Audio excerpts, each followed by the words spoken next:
오늘은 나만 사랑해줄 사람을 찾는 방법을 말씀드리려고 합니다.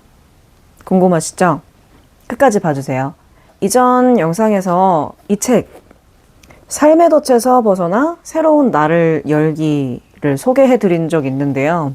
버림받음의 덫이라는 게 있었습니다. 정말 건강한 사랑을 하고 싶은데 굉장히 공허하고 어딘가 비어있는 것 같은 누가 옆에 있어도 나랑 더 딱 맞는, 나의 이 마음을 더 잘 채워줄 것 같은 그런 사람들을 끊임없이 찾아다니는, 여기 앞에 보면 사례가 있는데요. 지나치게 많은 사람들과 관계를 갖는 사례가 나오거든요. 그러니까 뭐냐면 버림받을 것이 두려워서, 한마디로 말하면 보험을 많이 들어두는 거죠.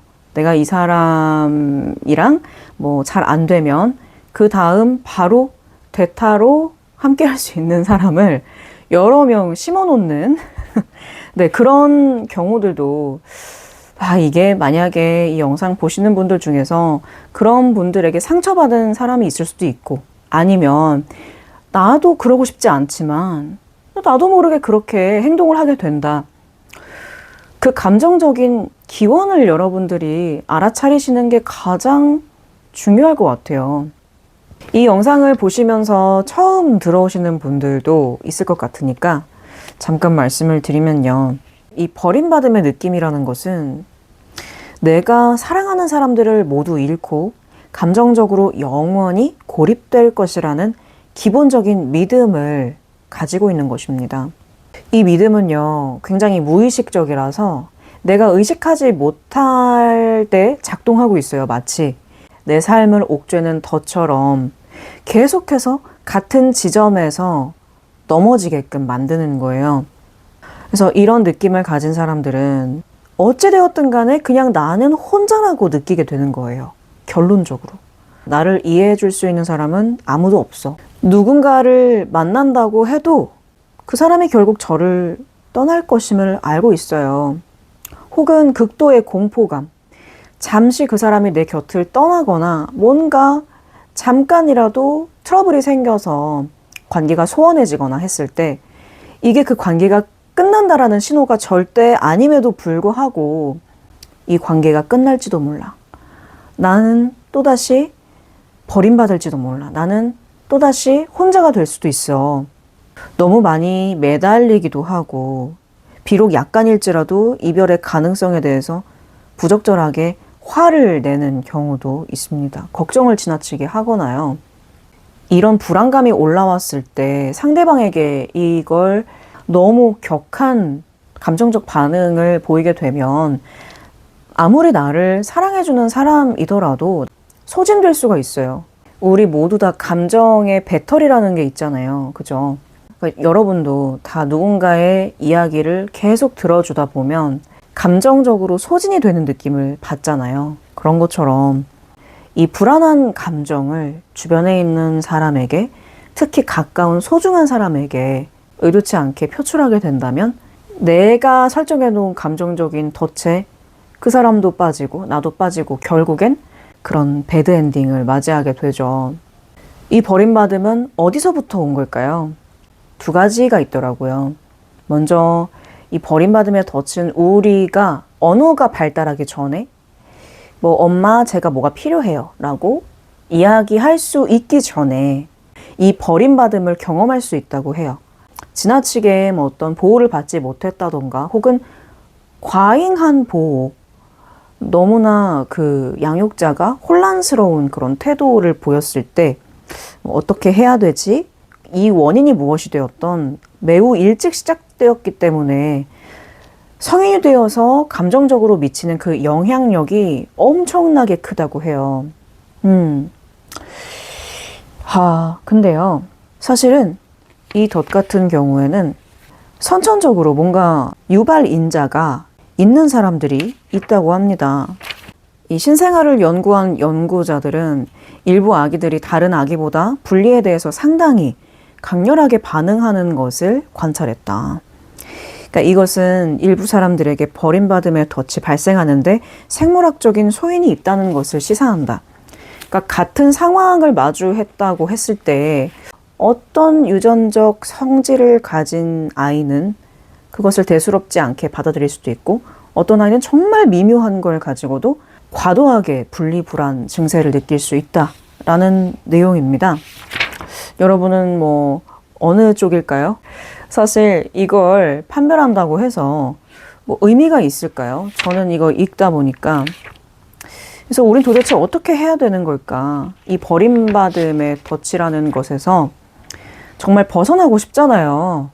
요즘 뭐 애착 이론이 얼마나 대중화되어 있어서 뭐 불안애착, 뭐 회피형 애착, 안정 애착, 그래서 우리가 안정 애착을 향해서 가야 한다, 뭐 이런 이야기들이 많이 있는데요. 여러분 들어보셨죠?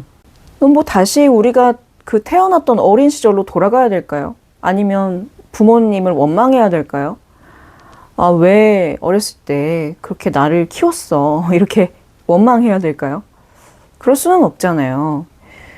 여러분은 성인이고 저도 성인이고, 또 남 탓만 하는 인생은 결국은 우리를 고립시킵니다.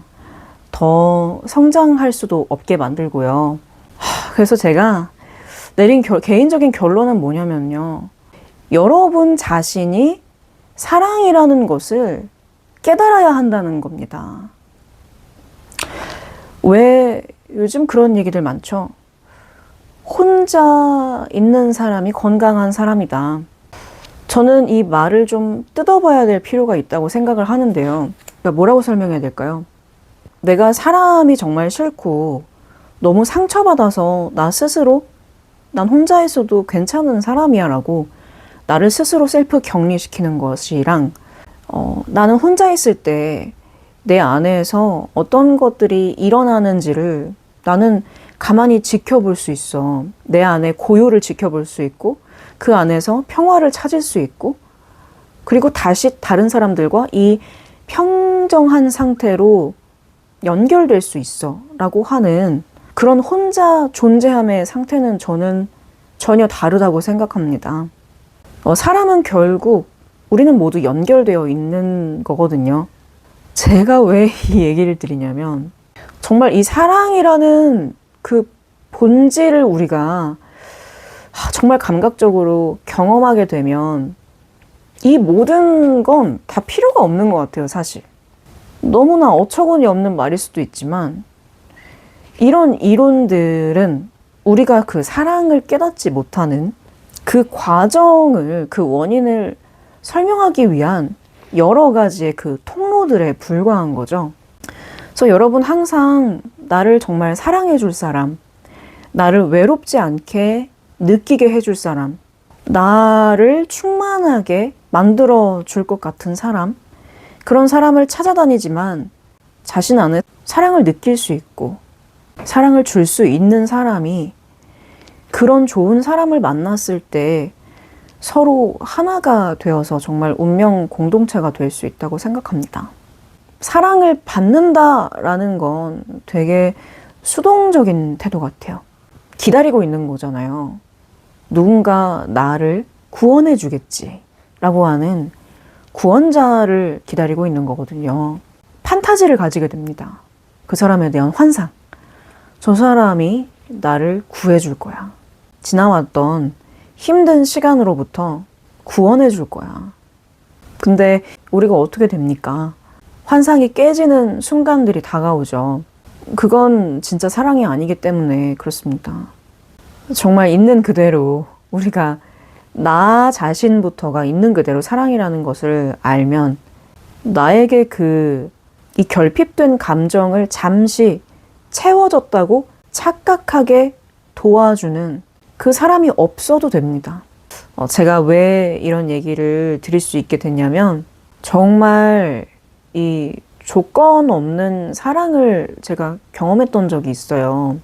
이 정말 본질적인 우리의 인간성이라는 걸로 연결되어 있고, 지금 이 순간 우리 공감할 수 있고 서로 연대할 수 있는, 이게 바로 사랑이구나. 우리는 그 어떤 로맨스적인 사랑에 되게 판타지를 가지고 있잖아요, 현대인들은.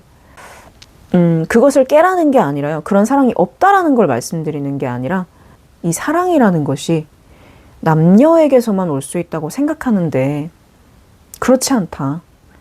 나와의 사랑도 있고 여기에서부터 확장되어서 낯선 사람과의, 지나가는 사람과의 순간의 그 찰나의 그 무엇일 수도 있고 동물과의 무엇일 수도 있고 뭐 세간에서 말하는 애정 결핍 안 좋은 거다, 뭐 안정 애착을 가져야 된다, 뭐 이런 얘기들 많은데 굉장히 저는 좀 뭐랄까 태생에 대한 잘못, 나는 왜 나의 이런 과거를 가지고 있을까? 왜 나는 사랑받지 못하고 자랐을까라는 그런 생각을 좀 가지게끔 하는 것 같아서 정말 중요한 게 뭔지 바로 말씀을 드리려고 했고, 그 내 안에서부터 채운 나의 사랑을 결국에는 정말 너무 이게 넘쳐나와서 이제 흘러나와서 다른 사람들과의 그 연결, 그 긍정적인 것으로 서로 연결될 수 있도록 하는 그런 걸로 여러분 삼으셨으면 좋겠어요.